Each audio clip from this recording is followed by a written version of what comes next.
Hello বন্ধুরা, বিনোদন জগতে আপনাদের স্বাগত জানাচ্ছি। আজ আমরা দেখব হলিউডের crime thriller movie the hacker. কিভাবে একজন কিশোর ছেলে হ্যাকিং দুনিয়ার বড় বড় ক্রাইম করে ফেলে, এরকম একটা গল্প আমরা শুনতে চলেছি। গল্পের প্রতিটি অংশেই সাসপেন্সে ভরপুর, আর থ্রিলিংটা দেখব আমরা একেবারে শেষে। চলুন তাহলে আমরা গল্পের দুনিয়ায় চলে যাই। গল্পের শুরুতেই আমরা একটা পরিবারকে দেখতে পাই, যারা ইউক্রেন থেকে কানাডাতে শিফট হচ্ছে, কারণ সেখানে তাদের আর্থিক অবস্থা খুব একটা ভালো ছিল না। এমনকি তাদের কোনো চাকরি বাকরিও ছিল না। সেই দম্পতির একটা সন্তান ছিল, যার নাম অ্যালেক্স। বয়স মাত্র 6 বছর। কানাডাতে শিফট হওয়ার কারণে সেখানে অ্যালেক্সের কোনো বন্ধু ছিল না। এই জন্য সে বাসার কম্পিউটারে বেশিরভাগ সময় কাটাতো। মূলত কম্পিউটারে সে গেম খেলতো। তবে অ্যালেক্সের বয়স যখন 13 হলো, তখন সে গেমসের পাশাপাশি অজানা মানুষদের সাথে চ্যাটিং করত এবং বিভিন্ন ধরনের ওয়েবসাইটগুলোতে ভিজিট করত। অ্যালেক্স সবসময় চাইতো সে বিল গেটস কিংবা স্টিভ জবসের মতো হবে, যারা কিনা গোটা পৃথিবীর ধারণাটাকেই পাল্টে দিয়েছে। এরপর অ্যালেক্স একদিন জানতে পারে যে ইন্টারনেট দুনিয়ায় এমন কিছু ওয়েবসাইট আছে যেগুলোতে ক্লিক করার বিনিময়ে সে টাকা পাবে। আর সে তখন সেই ওয়েবসাইটগুলোতে ভিজিট করে তার জীবনের প্রথম উপার্জন $140 ইনকাম করে। এর মধ্যে একদিন সন্ধেবেলা অ্যালেক্স স্কুল থেকে বাসায় ফেরার পর দেখে তার মা সোফায় বসে কাঁদছে। তার মা বলে যে তিনি তার ব্যাংকের চাকরিটি হারিয়েছেন, যে চাকরিটি কানাডায় আসার পর তার মা পেয়েছিলেন। কিন্তু তাদের বাসাটা যেহেতু ব্যাংক লোনে নেওয়া, তাই এখন তো তিনি লোনের ইনস্টলমেন্ট চালাতে পারবেন না।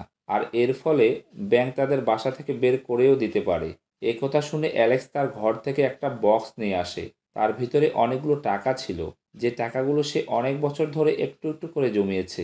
অ্যালেক্স সেই টাকাগুলো তার মায়ের হাতে তুলে দেয়। এটা দেখে তার মা অ্যালেক্সকে জিজ্ঞেস করে যে, তুমি কি চুরি করেছো? উত্তরে অ্যালেক্স বলে, না, আমি কোনো খারাপ কাজ করিনি। এই টাকাগুলো আমি আমার কলেজের ফিসের জন্য জমিয়েছিলাম। তুমি চিন্তা করো না, আমি ঠিক কোনো না কোনো উপায় বের করেই ফেলবো। আর এই বলে অ্যালেক্স তার সব টাকা তার মাকে দিয়ে দেয়।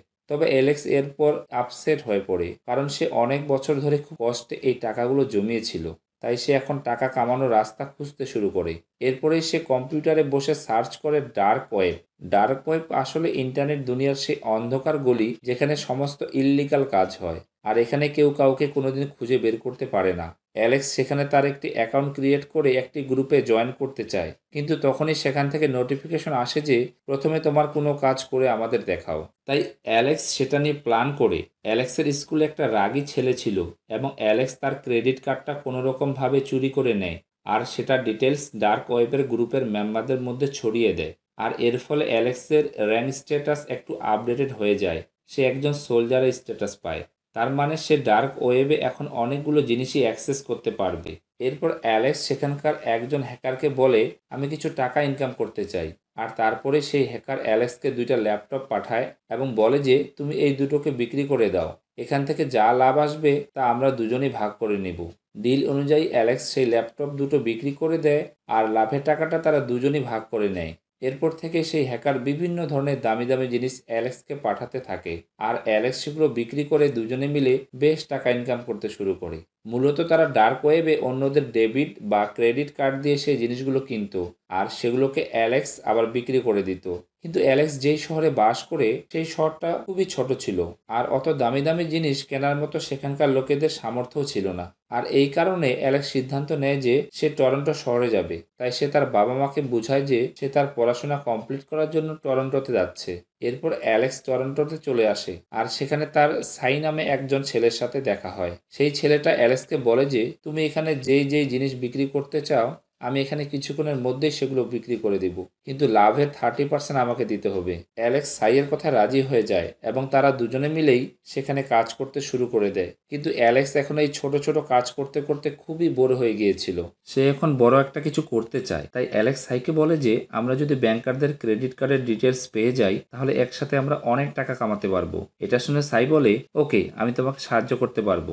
এরপর সাই তার সমস্ত বন্ধুদের, যারা বিভিন্ন ধরনের জায়গা যেমন সেলুন, পার্লার, পার্লার, ব্যাংক এবং আরও কর্পোরেট জায়গায় কাজ করত, তাদেরকে দিয়ে বিভিন্ন ধরনের লোকেদের ক্রেডিট কার্ডের ডিটেলস, যারা মূলত খারাপ পথে টাকা উপার্জন করত, সেগুলোকে কালেক্ট করে ফেলে। এভাবে সাই ও অ্যালেক্স অনেকগুলো টাকা আয় করে। কিন্তু একদিন তাদেরকে দুজন পুলিশ অফিসার ধরে ফেলে। তারা দুজন সেই পুলিশ অফিসারদের 10টা খুব দামি ঘড়ি গিফট করে, আর এর বিনিময়ে সেই পুলিশরা তাদেরকে ছেড়ে দেয়। এরপরে অ্যালেক্স সিদ্ধান্ত নেয় যে সেই ব্যাংকের থেকে সে প্রতিশোধ নেবে, যেই ব্যাংক তার মাকে চাকরি থেকে বের করে দিয়েছিল। অ্যালেক্স প্ল্যান করে সেই ব্যাংকে একজন কাস্টমার সেজে যায়। এরপর সেখানে কাস্টমার সার্ভিসে কথা বলার সময় সে ইচ্ছে করে টেবিলে থাকা প্যান বক্সটা নিচে ফেলে দেয়, আর সেগুলো উঠানোর নাম করে তার একটি পেন ড্রাইভ সেখানে থাকা সিপিইউতে লাগিয়ে দেয়। আর এই পেন ড্রাইভের মাধ্যমে পুরো সিপিইউ এর ডিটেলস তার পেন ড্রাইভে চলে আসবে। কিন্তু ব্যাংকের হেড অফ সিকিউরিটি অ্যালেক্সের এই ব্যাপারটা দেখে ফেলে। সে অ্যালেক্সকে আলাদা রুমে নিয়ে গিয়ে জিজ্ঞাসাবাদ করতে থাকে। সে তাকে বলে যে এই পেন ড্রাইভটা তোমার কাছে কোথা থেকে এলো এবং তোমাকে সবকিছু স্বীকার করতে হবে। প্রথমে অ্যালেক্স কিছুই বলতে চায় না, কিন্তু সেই ব্যাংকের কর্মকর্তা যখন বলে যে তুমি না বললে কিন্তু আমি পুলিশকে ফোন করব,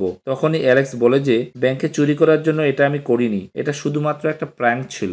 আমি এমন একটা সফটওয়্যার বানিয়েছি যেটার মাধ্যমে আমি যে কোনো সিস্টেমে ভাইরাস ইন করাতে পারবো। তবে আপনার ব্যাংকের সফটওয়্যারটা খুবই পুরনো, আপনি যদি চান তাহলে এটাকে আমি আপগ্রেড করে দিতে পারি, আর আমি এটাকে পুরোপুরি হ্যাকিং প্রুফও করে দিতে পারবো। আর এর ফলে আপনার ব্যাংকের সিস্টেমে কেউ কখনো হ্যাক করতে পারবে না, এবং এটা আমি সম্পূর্ণ ফ্রিতে করে দিব, যাতে করে আপনার সিনিয়র অফিসাররাও আপনার উপর অনেক খুশি হয়ে যাবে। এসব শুনে ব্যাংক কর্মকর্তা অ্যালেক্সের কথা রাজি হয়ে যায় এবং অ্যালেক্স ও সাইকে ছেড়ে দেয়। আর এরপরে ডার্ক ওয়েব থেকে অ্যালেক্সের কাছে অনেকগুলো নোটিফিকেশন আসতে শুরু করে। আসলে ডার্ক ওয়েবে এটা কেউ ছড়িয়ে দেয় যে অ্যালেক্স ব্যাংকের সিস্টেমকে হ্যাক করতে চেয়েছে, আর এর জন্য অ্যালেক্স ডার্ক ওয়েব দুনিয়ায় খুবই ফেমাস হয়ে যায়। তবে তার কাছে আসা নোটিফিকেশনগুলোর মধ্যে একটি নোটিফিকেশন জেড এর ছিল, যে কিনা হ্যাকিং দুনিয়ার সবচেয়ে বড় হ্যাকার ছিল। তাই অ্যালেক্স জেড এর নোটিফিকেশন দেখে খুবই খুশি হয়ে যায়। যাই হোক, পরের দিন সকালে ঘুম থেকে উঠে তারা আরেকটি মেইন নোটিফিকেশন দেখতে পায়, এবং সে ডার্ক ওয়েব দুনিয়ারই ছিল, আর সেই মেয়েটির নাম ছিল কিরা।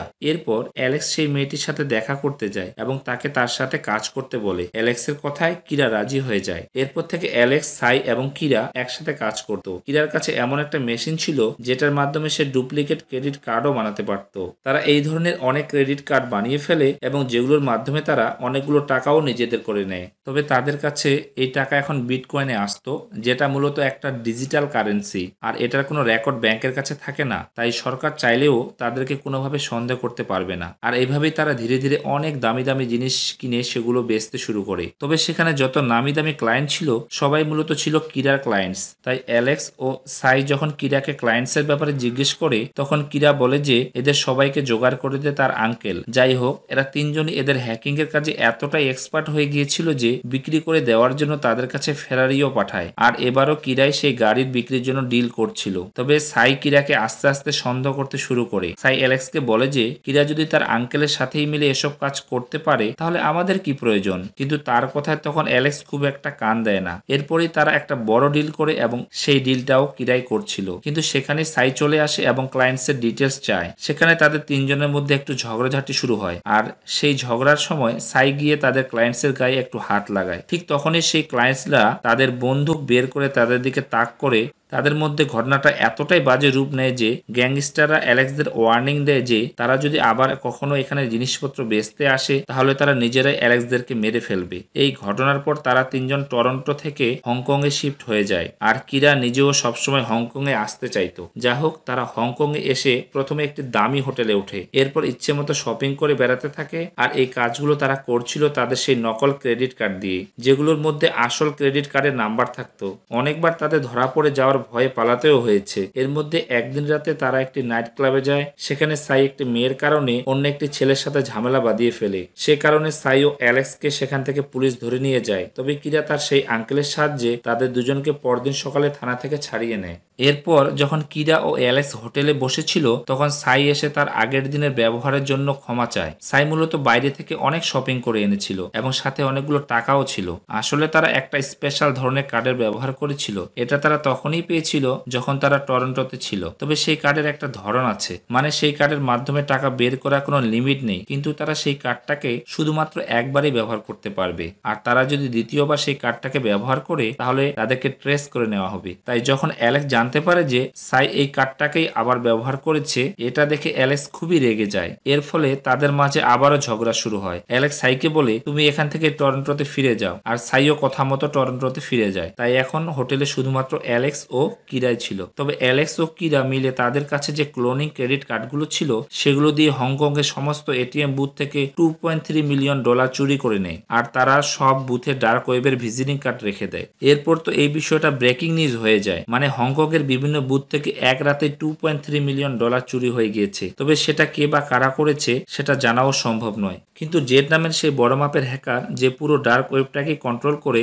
সে এই চুরির দায় নিজের ঘাড়েই নেয়। এর মধ্যে কিরা সিদ্ধান্ত নেয় যে সে এই কাজগুলো আর করবে না, কারণ তার কাছে তো এখন অনেক টাকা রয়েছে, তাই সে একটা আরামে জীবনযাপন করতে চায়। কিন্তু অ্যালেক্স এখনো এই কাজটা করে যেতে চায়। এটা নিয়ে তারা যখন নিজেদের মধ্যে তর্কাতর্কি করছিল, তখনই তাদের কাছে জেডের একটা নোটিফিকেশন আসে। জেড সেই এটিএম বুথ চুরির জন্য তাদেরকে অভিনন্দন জানায়। এরপর অ্যালেক্স বলে যে আমি তোমার সঙ্গে দেখা করতে চাই, কিন্তু জেড বলে এটা কখনোই সম্ভব নয়। তখনই অ্যালেক্স বলে যে এমন একটা ডিল আছে যেটার মাধ্যমে আমরা বিলিয়নস ডলার ইনকাম করতে পারবো। এটা শুনে জেড তাদের সাথে দেখা করতে রাজি হয়। তাই অ্যালেক্স আর কিরা যায় জেডের সাথে দেখা করতে। সেখানে জেড একটা হুইল চেয়ারে বসেছিল, আর তার গোটা চেহারাটা ছিল ঝলসে যাওয়া, আর সেই লোকটাই কিনা ডার্ক ওয়েবের সবচেয়ে বড় হ্যাকার। যাই হোক, জেড প্রথমেই বলে যে আমি তোমাদের সাথে কেন কাজ করব। তখন অ্যালেক্স বলে যে আমাদের কাছে এমন একটা প্ল্যান আছে যেটার মাধ্যমে আমরা বিলিয়নস ডলার ইনকাম করতে পারবো, আর সেটার অংশ তোমারও থাকবে। তখন জেড বলে যে তোমরা যদি কোনো ভুল করো তাহলে শুধুমাত্র তোমাদেরই নয়, বরং তোমাদের পরিবার, বন্ধু বান্ধব যে যেখানে আছে তাদের সবাইকে মেরে ফেলা হবে।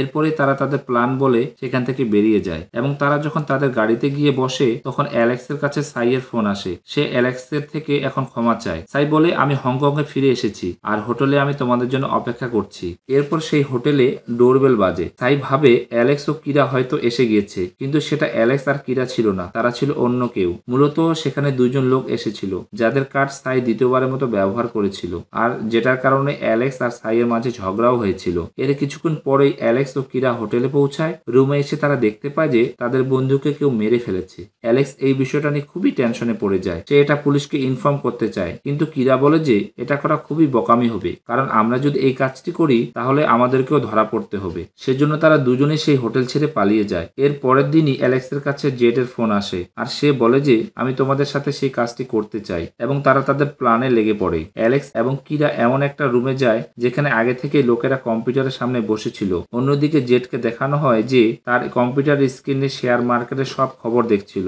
আরেকদিকে ফেডারেল রিজার্ভ ব্যাংকের চেয়ারম্যানকে দেখা যায়, যার কারণে গোটা শেয়ার মার্কেট এখন খুবই স্টেবল। কিন্তু হঠাৎ জেটের কিছু লোক তাকে গুলি করে মেরে দেয়, আর সাথে সাথে এই খবরটি অ্যালেক্স, কিরা এবং তাদের গোটা টিম মিলে সেটা ইন্টারনেটে ছড়িয়ে দেয়। নিউজ চ্যানেলও এই খবরটা প্রচার করতে শুরু করে, আর এর ফলে বিভিন্ন দেশের শেয়ার হোল্ডাররা তাদের শেয়ারগুলোকে অল্প দামে বেচতে শুরু করে, যার ফলে গোটা শেয়ার মার্কেট মুখ উবড়ে পড়ে যায়। তবে সেই সবগুলো শেয়ার জেট কিনে নেয়, তার মানে তারা খুব দামি শেয়ারগুলোকে অল্প দামে কিনে ফেলে, আর এতে তাদের অনেক প্রফিট হয়। আর সেই প্রফিটের কিছু অংশ জেট অ্যালেক্সের অ্যাকাউন্টে ট্রান্সফার করে দেয়, আর এরপরে অ্যালেক্স, কিরা এবং তাদের টিম সেই জায়গাটা ছেড়ে বেরিয়ে যায়। অন্যদিকে দেখা যায় সেই ফেডারেল রিজার্ভ ব্যাংকের চেয়ারম্যান তার বন্ধুদের সাথে জঙ্গলে শিকার করছিল। তখনই তাকে কেউ ফোন করে জানায় যে তোমার মৃত্যুর খবর গোটা পৃথিবীতে ছড়িয়ে পড়েছে। এটা শুনে তো চেয়ারম্যান পুরো হতবাক হয়ে যায়। এরপরে আমরা দেখতে পাই আসল ঘটনা। ব্যাংকের চেয়ারম্যান হিসেবে যাকে গুলি করে মারা হয়েছিল তাকে মূলত চেয়ারম্যানের ডামি বানানো হয়েছিল, আর এই পুরো ব্যাপারটা অ্যালেক্সের প্ল্যান ছিল। তার প্ল্যান ছিল যে এভাবেই তারা শেয়ার মার্কেটকে ক্র্যাশ করাবে আর বিলিয়ন অফ ডলার্স ইনকাম করবে, এবং এটাই করেছে তারা। কিন্তু এরপর অ্যালেক্স ও কিরা যখন তাদের গাড়িতে গিয়ে বসে তখনই দুজন লোক এসে তাদেরকে অজ্ঞান করে ফেলে। তারপর অ্যালেক্সের যখন জ্ঞান ফিরে তখন তার মুখ কালো কাপড়ে ঢাকা ছিল। সেখানে সে কিরার ব্যাপারে জিজ্ঞাসা করে, কিন্তু তার কাছে কোনো উত্তর আসে না। তবে সেখানে একটি লোক বসা ছিল, আর তার কাছে একটা ফোন আসার পরেই সেই লোকটি বলে একে ছেড়ে দাও, আর এরপরেই সে অ্যালেক্সকে একটা ইঞ্জেকশন দিয়ে সেখান থেকে বেরিয়ে যায়। এরপর অ্যালেক্সের যখন আবার জ্ঞান ফিরে তখন সে লক্ষ্য করে যে তার ল্যাপটপটা ভাঙা পড়ে আছে, আর তার পার্স থেকেও সবকিছু নিয়ে যাওয়া হয়েছে।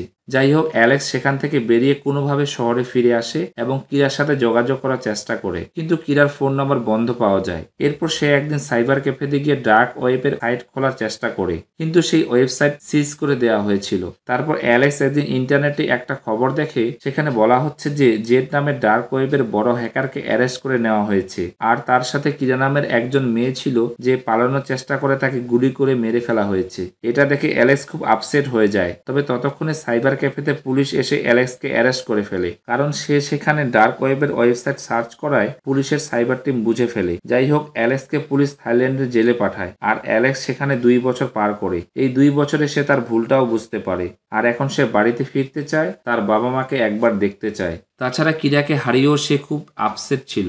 এর মধ্যে সরকারের পক্ষ থেকে তাকে সাধারণ ক্ষমায় ছেড়ে দেওয়া হয়। তাই সে যখন জেল থেকে বের হয়, তখন সে জেলের সামনে একটি গাড়িতে একটি মেয়েকে বসা দেখতে পায়, আর সেই মেয়েটা ছিল কিরা। কিরাকে জীবিত অবস্থায় দেখতে পেয়ে অ্যালেক্স খুবই খুশি হয়। এরপর কিরা অ্যালেক্সকে সবকিছু খুলে বলে। তখন কিরা বলে যে আমি যে আঙ্কেলের কথা বলতাম সে আর কেউ না, বরং টরন্টোর ব্যাংকের সেই হেড অফ সিকিউরিটি ছিল, যে তোমাকে একবার সেই প্যানড্রাইভ সহ ধরেছিল।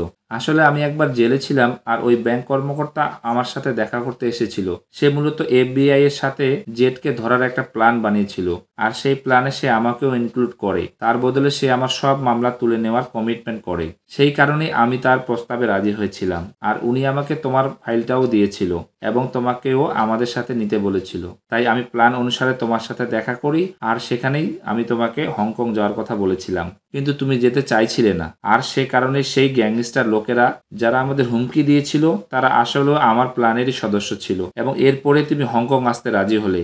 আর এই হংকং এ মূলত জেট থাকতো এবং তাকে ধরাই ছিল আমার মূল কাজ। আর এরপরে ঘটনা তো তুমি নিজেই দেখেছো।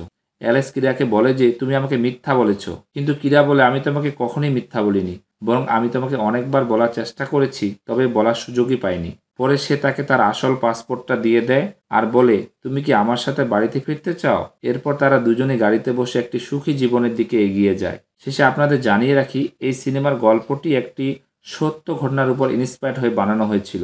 মুভি এক্সপ্লেন কেমন লেগেছে আপনাদের তা অবশ্যই আমাদের কমেন্টে জানাবেন, আর লাইক কমেন্ট শেয়ার করে এবং চ্যানেলটি সাবস্ক্রাইব করে অবশ্যই আমাদের পাশে থাকবেন। পরবর্তী মুভি এক্সপ্লেন দেখার আমন্ত্রণ জানিয়ে আজকের মতো শেষ করছি। আল্লাহ হাফেজ।